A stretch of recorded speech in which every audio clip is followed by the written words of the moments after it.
আপনারা ইমানের সব দিক দিয়ে দরজা বাড়াতে চান, যদি দিলে দিলে ঘৃণা করেন, বাতিলের রাজত্ব চলবে, তাগুতের রাজত্ব চলবে, বাতিলের উন্মত্ত নিত্য চলবে। ইমানদারেরা ঘর বাড়ি হারিয়ে পালিয়ে পালিয়ে বেড়াবে, মাদ্রাসার ছাত্রগুলি আতঙ্কে থাকবে। 5 জন দিনের মানুষ এক জায়গায় বসে দিনের তালিম তালকিন করতে পারবে না। সরকার বিরোধী নাশকতার পরিকল্পনা বলে থানায় তাদেরকে গ্রেপ্তার করে নিয়ে যাওয়া হবে। এই দীর্ঘ 15 বছর, 15.5 বছর বলেন আপনারা যতই লেকচার দেন, সব থেকে বেশি নির্যাতিত কারা হয়েছে? আমি একেবারে কড়ায় গণনায় হিসাব করে বলতে পারবো, এই 15.5 বছর আর তার আগে জরুরি সরকারের 2 বছর এদেশে সব থেকে বেশি নির্যাতিত হয়েছে এদেশের আলেম সমাজ। উমাইয়া যেরকম একটা জগদ্দল পাথর, উমাইয়া যেরকম একটা জগদ্দল পাথর সৈয়দনা বেলালের বুকের উপরে চাপিয়ে রেখেছিল, বেলালের কণ্ঠ বন্ধ করার জন্য চেষ্টা করেছিল। উমাইয়ার মতো একটা পিচাস, উমাইয়ার মতো একটা নরপিচাস, উমাইয়ার মতো একটা নেতা লিডার, আজকে আমার সমাজে হাজারো উমাইয়ার মতো লিডার আছে যারা আলেমদের বুকের উপরে পাথর চাপা দিয়ে আলেমদের কণ্ঠ রোধ করতে চেয়েছে। মাশাআল্লাহ, কণ্ঠ কিন্তু রোধ হয় নাই। দেখেন না, খুকুমণি দীপুমণিরা বিয়ে হয় পরে, বাচ্চা হয় আগে। বিয়ে হইছে পরে, বাচ্চা হইছে। এই সমাজ এত অসভ্য, এই সমাজ এত অসভ্য। খুকুমণি পরিমণিরে বলে নাই, জিজ্ঞেস করে নাই তোদের বিয়ে হইল পরে, বাচ্চা পেটে ঢুকলো কেমনে আগে? অথচ মামুনুল হকেরা বউ নিয়া রিসোর্টে গেলে এই অসভ্য জাতি তার কাছে কাবিননামা চায়। বিয়ের আগে বাচ্চা ঢুকছে, ওই জায়গায় সার্টিফিকেট কেউ চায় না। তার মানে হচ্ছে এটা আলেমদের প্রতি বিদ্বেষ, এটা আলেমদের প্রতি বাঁকা চোখে তাকানো। আসুন, সময়ের সাহসী সিদ্ধান্ত নিতে হবে। বেটে মানুষ, খাটো মানুষ, ছাগলের রাখাল মানুষ, তিনি হচ্ছেন হযরত লোকমান। কিন্তু ওই মানুষটার ইখলাস, খুলুসিয়াত আল্লাহর কাছে এতটাই কবুল হয়েছিল, আল্লাহ তাআলা তার ওয়াজ কোরআন শরীফের ভিতরে রেকর্ড করে দিয়েছে। ছোট্ট একটা ওয়াজ আমি আপনাদের সামনে তুলে ধরছি। আল্লাহর বান্দা হযরত লোকমান তিনি ওয়াজ করলেন, ইয়া বুনাইয়া আকিমিস সালাতা ওয়া আমুর বিল মা'রুফ ওয়ানহা আনিল মুনকার ওয়াসবির আলা মা আসাবাক ইন্না যালিকা মিন আজমিল উমুর। হযরত লোকমান বলেন, ও আমার সন্তানেরা, ও আমার কলিজার টুকরা সন্তানেরা, বাবা হিসাবে তোমাদেরকে নসিহা করি, উপদেশ দেই, ওয়াজ করি। সালাত সালাত নামাজ কায়েম করো, আর সৎ কাজের আদেশ দাও, অসৎ কাজে বাধা প্রদান করো। যদি সৎ কাজের আদেশ দাও, অসৎ কাজে যদি বাধা প্রদান করো, তাহলে তোমার বিরুদ্ধে মামলা হবে, তোমার বিরুদ্ধে হামলা হবে, তোমার বিরুদ্ধে অত্যাচার হবে, নির্যাতন হবে। ভয় পেও না। ওয়াসবির ওয়াসবির আলা মা আসাবাক, তোমার উপরে যে বিপদ আপদ বালা মুসিবত তোমার উপরে এসেছে, তুমি ধৈর্য ধারণ করো। ইন্না যালিকা মিন আজমিল উমুর, এটা হলো তোমার জীবনের বড় অর্জন, এটা হলো তোমার জীবনের বড় অ্যাচিভমেন্ট। সুবহানাল্লাহ, সুবহানাল্লাহ। তাহলে বোঝা গেল, আপনি নামাজটা ঠিক মতো পড়বেন, সত্যের পক্ষে থাকবেন, অন্যায় অসত্যের বিরুদ্ধে কথা বলবেন। এদেশের তাগুত, এদেশের বাতিল শক্তি মামলা দেবে, হামলা দেবে, জুলুম করবে, জেলে ভরবে, ফাঁসির মঞ্চে চড়াবে। আপনি নিজের ঘর বাড়ি ছেড়ে পালিয়ে পালিয়ে বেড়াবেন। কথা ঠিক কিনা বলুন বন্ধুরা আমার, বন্ধুরা আমার। এই জন্যই হযরত লোকমান বলেছিলেন, ওয়াসবির আলা মা আসাবাক, অধৈর্য হলে চলবে না। তাহলে আল্লাযীনা ইম্মাক্কান্নাহুম ফিল আরদ, মুমিনেরা যদি কোনো ভূখণ্ডের মালিক হয়, আল্লাহ যদি মুমিনদেরকে কোনো ভূখণ্ডের মালিক বানায়, 92% মুসলমান, যে দেশে 92 বাদ দিলাম, 80% মুসলমানও যদি হয়, তো আব্রাহাম লিঙ্কনের ডেমোক্রেসি অনুযায়ী এ দেশটা কার? কি মুসলমানের না? আব্রাহাম লিঙ্কনের ভাষায় যদি 92% বলি না, আমি 80%ও যদি বলি, তাহলে 80% মুসলমান হলে দেশটা তো মুসলমানের। আমি অমুসলিম ভাইদের অধিকার অস্বীকার করছি না। এদেশের সব আলেম মানহাজ মাযহাবগত মাসলাকগত মতের কিছুটা ভিন্নতা থাকতে পারে, কিন্তু অমুসলিমদের অধিকারের ব্যাপারে এদেশের সব আলেম একমত। বলেন আলহামদুলিল্লাহ, তাদের অধিকার। তাহলে আমার দেশের একজন নাগরিক হিন্দু, বৌদ্ধ, খ্রিস্টান, সে তার নাগরিক অধিকার, ডেমোক্রেসিক যে অধিকার আছে, রাইটস, সেগুলো সে পাবে। কিন্তু আপনাদের আব্রাহাম লিঙ্কনের ভাষার ডেমোক্রেসি যদি হয় যে মেজরিটি পার্সেন্টের মতামত, তাহলে তো আমরা 80% মুসলমানই বাংলাদেশে। কেন এই দেশটা মুমিনের ভূখণ্ড হবে না? আর মুমিনের ভূখণ্ড যদি হয়, নামাজ কেন কায়েম হবে না? যাকাত ভিত্তিক অর্থ ব্যবস্থা কেন চালু হবে না? আমার দেশের যাকাত ভিত্তিক অর্থ ব্যবস্থা নাই, আছে সুদ ভিত্তিক অর্থ ব্যবস্থা।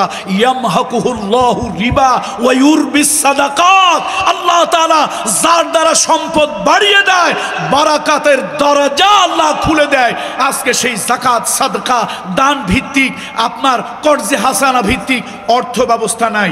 Transaction, financial transaction, financial correspondence, এগুলি ইসলামিক ওয়েতে হচ্ছে না, হচ্ছে সুদ ভিত্তিক পন্থায়। অথচ এদেশের 92% এদেশের মানুষ মুসলমান। কি তামাশা!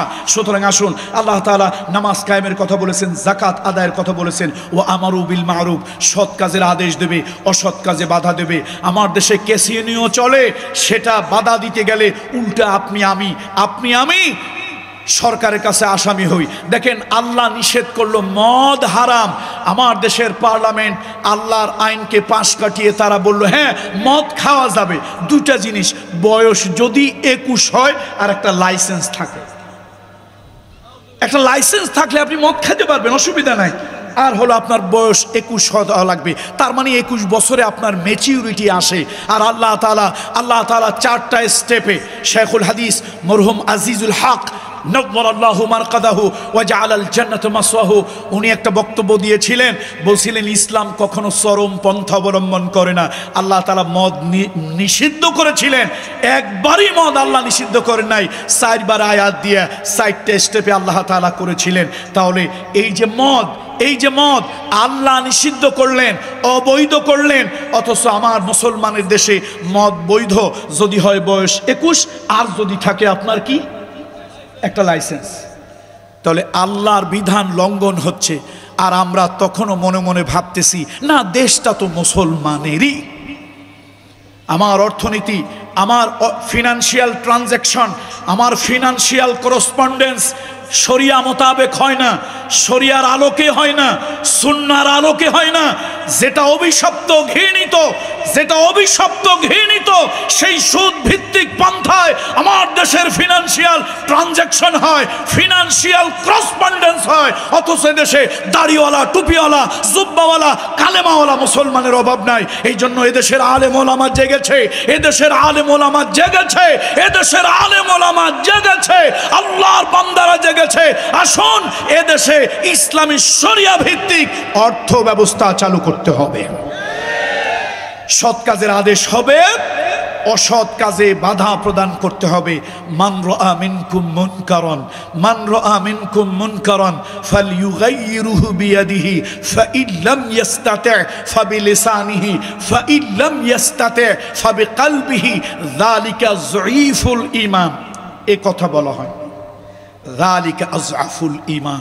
সুতরাং আসুন, আপনারা ঈমানের সব দিক দিয়ে দরজা বাড়াতে চান, যদি দিলে দিলে ঘৃণা করেন, বাতিলের রাজত্ব চলবে, তাগুতের রাজত্ব চলবে, বাতিলের উন্মত্ত নৃত্য চলবে।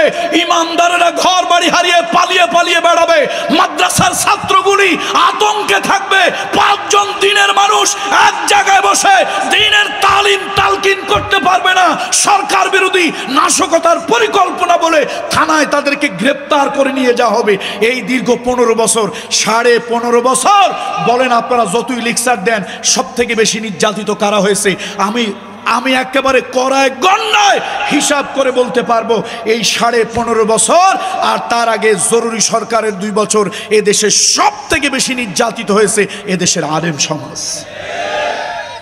উমাইয়া যেরকম একটা জগদ্দল পাথর, উমাইয়া যেরকম একটা জগদ্দল পাথর সাইয়েদনা বেলালের বুকের উপরে চাপিয়ে রেখেছিল, বেলালের কণ্ঠ বন্ধ করার জন্য চেষ্টা করেছিল। উমাইয়ার মতো একটা পিচাস, উমাইয়ার মতো একটা নরপিচাস, উমাইয়ার মতো একটা নেতা লিডার, আজকে আমার সমাজে হাজারো উমাইয়ার মতো লিডার আছে যারা আলেমদের বুকের উপরে পাথর চাপা দিয়ে আলেমদের কণ্ঠ রোধ করতে চেয়েছে। মাশাআল্লাহ, কণ্ঠ কিন্তু রোধ হয় নাই। দেখেন না, খুকুমণি দীপুমণিরা বিয়ে হয় পরে, বাচ্চা হয় আগে। বিয়ে হইছে পরে, বাচ্চা হইছে। এই সমাজ এত অসভ্য, এই সমাজ এত অসভ্য। খুকুমণি পরিমণিরে বলে নাই, জিজ্ঞেস করে নাই তোদের বিয়ে হইল পরে, বাচ্চা পেটে ঢুকলো কেমনে আগে। অথচ মামুনুল হকেরা বউ নিয়া রিসোর্টে গেলে এই অসভ্য জাতি তার কাছে কাবিননামা চায়। বিয়ের আগে বাচ্চা ঢুকছে, ওই জায়গায় সার্টিফিকেট কেউ চায় না। তার মানে হচ্ছে এটা আলেমদের প্রতি বিদ্বেষ, এটা আলেমদের প্রতি বাঁকা চোখে তাকানো। আসুন, সময়ের সাহসী সিদ্ধান্ত নিতে হবে। উলামা একরামদের সাথে আসি থাকবো, উলামা একরামদের সাথে আসি থাকবো। বন্ধুরা আমার, সত্যের পক্ষে থাকবো, হকের পক্ষে থাকবো, দ্বীনের পক্ষে থাকবো। তা'মুরুনা বিল মা'রুফ ওয়া তানহাউনা আনিল মুনকার, সৎ কাজের আদেশ দেব, অসৎ কাজে বাধা প্রদান করব। আমার বড় কষ্ট লাগে, ঢাকা ইউনিভার্সিটির একজন প্রাক্তন ছাত্র হিসাবে আমি দুঃখ করে বলি, আমি প্রশাসনকে অনেকবার বলেছি, জীবনের ঝুঁকি নিয়ে বলেছি, ইউটিউবে আমার হাজারো বক্তব্য আছে। আমি প্রশাসনকে বলেছি, আপনারা যেখানে ট্রাকে ট্রাকে অস্ত্র পাওয়া যাবে ওই জায়গায় পুলিশ প্রশাসন রেড দেয় না, ওই জায়গায় জঙ্গি খুঁজে পায় না। মাদ্রাসার ছাত্ররা বছরে একবার আপনাদেরকে মোসাআদা করার জন্য একটু কোরবানি দেবে, সেই জন্য অনুমতি নিয়ে মাদ্রাসার কমিটি জানে 10টা 20টা ছুরি বানায় রাখছে মাদ্রাসার কোনো এক জায়গায়, থানায়ও জানে, এলাকার গণ্যমান্য লোকেরাও জানে মাদ্রাসায় 10টা ছুরি আছে। এটা মানুষ জবা করার জন্য না, বেয়াদবদেরকে জবা করার জন্য না, নাস্তিকদেরকে জবা করার জন্য না, সমাজের মানুষকে মোসাআদা করবে। কোরবানি ঈদুল আজহায় একটু গরু কোরবানি দিয়ে আপনাদেরকে মাদ্রাসার তলিবুল ইলমরা সহযোগিতা করবে, সেই জন্য 10টা অস্ত্র। আপনারা যেখানে ট্রাকে ট্রাকে অস্ত্র পাওয়া যায়, হেলমেট পাওয়া যায়, অস্ত্র পাওয়া যায়, দেশি বিদেশি বন্দুক পাওয়া যায়, পিস্তল পাওয়া যায়, সেখানে পুলিশ প্রশাসন সেখানে গিয়ে রেড দেয় না, সেখানে জঙ্গি খুঁজে পায় না। যত জঙ্গি খুঁজে পায় কোন জায়গায়? মাদ্রাসাগুলোতে জঙ্গি খুঁজে পায়। এক আজীব ব্যাপার, আজীব ব্যাপার। এই জন্য আসুন, দৃষ্টিভঙ্গি পাল্টাতে হবে, এ জাতির মনোভাব পাল্টাতে হবে, এ জাতির চিন্তা চেতনা পাল্টাতে হবে। আসুন, এদেশের 92% 92% মুসলমান যদিও না হয়, অন্তত 80% মুসলমান আছে। সেই 80%-এর ভিত্তিতে আপনাদের ভাষায় আমরা ডেমোক্রেসির উপরে বিশ্বাসী নই। এই যে আজকে মুফতি জসিমউদ্দিন রহমানী, আমি তারে ভালোবাসি, যদিও আমি গণতান্ত্রিক এই দেশে বাস করি। কি করব? করার তো কিছু নাই। আফগানের মুজাহিদদের মতো তো রিভলিউশন করতে পারি না। আলহামদুলিল্লাহ, আল্লাহরই বান্দা, শক্ত ইমানের মানুষ। এই আব্রাহাম লিঙ্কনদের এই ডেমোক্রেসি বিশ্বাস করে না। কেমনে করবে? আপনি যেটা বলবেন এইটা সঠিক, আমি যেটা বলবো এইটা ভুল, আপনি যেটা বলবেন এইটা রাইট, আমি যেটা বলবো এইটা রং। আপনি চিল্লাইতে পারবেন, আমি চিল্লাইতে পারবো না। আপনি কিছু করলেই সেটা হবে পরিকল্পনা, আমি কিছু করলেই সেটা হবে নাশকতার ষড়যন্ত্র। এর নাম যদি হয় ডেমোক্রেসি, তোমাদের ডেমোক্রেসিকে জুতা পেটা করে বঙ্গোপসাগরে নিক্ষেপ করি। পড়াশোনা আমরাও করিস, তোমরা যেরকম বিশ্ববিদ্যালয় থেকে ডিগ্রি নিয়েছো ওইরকম বিশ্ববিদ্যালয় থেকে ডিগ্রি আমরাও নিয়েছি। তোমরা বিসিএস পড়েছো, পিসিএস করেছো, তারপরে তোমরা প্রশাসনে বিভিন্ন ক্যাডারে এসেছো। ওইরকম ক্যাডারে আমরাও যাওয়ার মতো যোগ্যতা আমাদের আছে, ছিল। আমরাও যদি যেতাম, তোমরা স্যার বলতে বলতে অনেকে প্রস্রাব পায়খানা করে ফেলতে। আমরা একেবারে সমাজের নিচু শ্রেণী থেকে উঠে আসিনি, আমরা অশিক্ষিত মূর্খের সমাজ থেকে উঠে আসিনি। আমার কথা হলো, তোমরা ডেমোক্রেসির নামে যেটা করো এটা ডেমোক্রেসি নয়, এটা ডিক্টেটরশিপ, এটা স্বৈরতন্ত্র। জোরে বলুন ঠিক কিনা? এদেশের আলেম ওলামা, দ্বীনপন্থী লোকের কথা রাখতে হবে। এদেশের শাসন ব্যবস্থা দ্বীনের আলোকে, কোরআন এবং সুন্নাহর আলোকে হতে হবে। আল্লাহ তাআলা এই মুসলমানের ভূখণ্ডটাকে কোরআন এবং সুন্নাহর আলোকে পরিচালিত করার তৌফিক দান করুন। এই জমিনটাকে আল্লাহ তাআলা দ্বীনের জমিন হিসাবে কবুল করুন। আল্লাযীনা ইম্মাক্কান্নাহুম ফিল আরদ আকামুস সালাহ ওয়া আতাউজ যাকাত, আমরা যেন সালাত কায়েম করতে পারি, যাকাত ভিত্তিক অর্থ ব্যবস্থা করতে পারি, সৎ কাজের আদেশ দেওয়ার জন্য এক শ্রেণীর লোক দায়ীর ভূমিকা যেন পালন করতে পারি, আর গভর্নমেন্টের লোকজন থাকবে অসৎ কাজ বন্ধ করে দেওয়ার জন্য, উল্টায় দেওয়ার জন্য। গভর্নমেন্টের এরকম লোক থাকবে যারা এদেশে খারাপ কোনো কাজ হতে দেবে না। সেই সমাজ দেখে তারপরে কবরে যাওয়ার তৌফিক আল্লাহ তাআলা আমাদেরকে দান করুন। রহমানিয়া মাদ্রাসা পূর্ব হাসামদিয়া রহমানিয়া মাদ্রাসা দ্বীনের এই এদারা, দ্বীনের এই প্রতিষ্ঠান, আল্লাহ তাআলা দ্বীনের এই মার্কাজ, দ্বীনের এই বাতিঘর, এটা এই অঞ্চলের মানুষের জন্য। এটা শুধু মাদ্রাসা নয়, শুধু একটা এডুকেশনাল ইনস্টিটিউশন নয়, এটা একটা দ্বীনের একটা বাতিঘর। এখানে ঈমান, আমল, আকীদা ইত্যাদির জন্য এটা একটা বাতিঘর। আল্লাহ তাআলা এই প্রতিষ্ঠানকে যুগ যুগ ধরে নয়, শতাব্দীর পর শতাব্দী ইলা ইয়াউমিল কিয়ামা, কিয়ামত পর্যন্ত তার নিজস্ব স্বকীয়তায় রাখুন, এবং এই প্রতিষ্ঠান যেন দ্বীনের আলো ছড়িয়ে দিয়ে এই এলাকার জাহালাতের অন্ধকার দূর করে কোরআন সুন্নাহর আলো এই এলাকায় যেন ছড়িয়ে দিতে পারে, সেই প্রত্যাশা ব্যক্ত করে আমি আপনাদের থেকে বিদায় নিচ্ছি। হাদা মা ইনদি ওয়াল ইলমু ইনদাল্লাহ আলাইহি তাওয়াক্কালতু ওয়া ইলাইহিল উনীব। ওয়াসসালামু আলাইকুম ওয়া রাহমাতুল্লাহি ওয়া বারাকাতুহু। মুসলিম আমি, সংগ্রামী আমি, আমি চির রণবীর, আল্লাহকে ছাড়া কাউকে মানি না। বলো নারে তাকবীর, লিল্লাহে তাকবীর, লিল্লাহে তাকবীর। আলহামদুলিল্লাহ, অত্যন্ত গুরুত্বপূর্ণ